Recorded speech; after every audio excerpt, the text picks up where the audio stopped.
Y tro cyntaf i gwrdd â Brett Jones oedd nôl yn 2014, yn Academi Chris Rees yn Fforest Fach.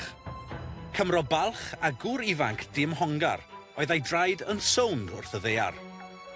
A mae un peth yn sicr, gyda'r ffaith i fod e ar fin ymuno a hunain ucha y byd MMA neu'r Mixed Martial Arts, fel mae'n cael ei adnabod, ddim yn mynd i'w newid. I Brett, mae'r gwaith caled fesul dechrau.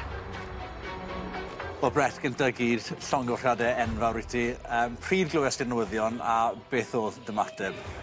Wel, fi wedi clywed newyddion wythnos diwethaf, ond roedd rhaid i fi cadw fe'n dawel. Ers bod y UFC yn mynd i roi ar-lein. So, oedd yn newyddion da.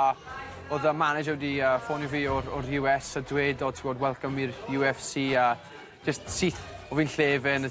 Mae fe'n peth enfawr i fi ar i'r gym, ar ei teulu fi. Thank you so much, you don't understand what it means, you don't. Un rwy'n sy'n falle ddim yn deall beth yw MMA a beth yw'r UFC, esbonion sydyn iawn. Mae fe'n fel bocsio a reslo mewn un sort o chwaraeon, ti'n gwybod. So, mae'r UFC, mae hwnna'n equivalent fel fath o premiership i pêl-droedwr. Mae fe fel hwnna i fi am yr MMA, so.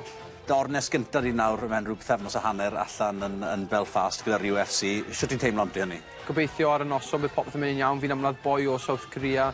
Mae fe hefyd yn mynd i colli, so mae fe'n mynd i bod yn ffait dda. Ond fi'n meddwl bod fi'n mynd i... Fi ddim yn meddwl, fi'n gwybod bod fi'n mynd i curo fe, a gobeithio bod e'n mewn ffasiwn dda. Fi'n mynd i'r UFC, a'r unig thing fi'n neud yw edrych ar belt yna. Mae'r belt bydd yn edrych yn dda ar west fi, ti'n gwybod, so... Wel Brett, fi'n gwybod tipyn ymarfer gyda ti'n neud, felly llongyfarchiadau enfawr i ti. A fi'n edrych mlaen i weld ti'n rhoi Cymru ar y map. Da iawn ti, boi. Da iawn.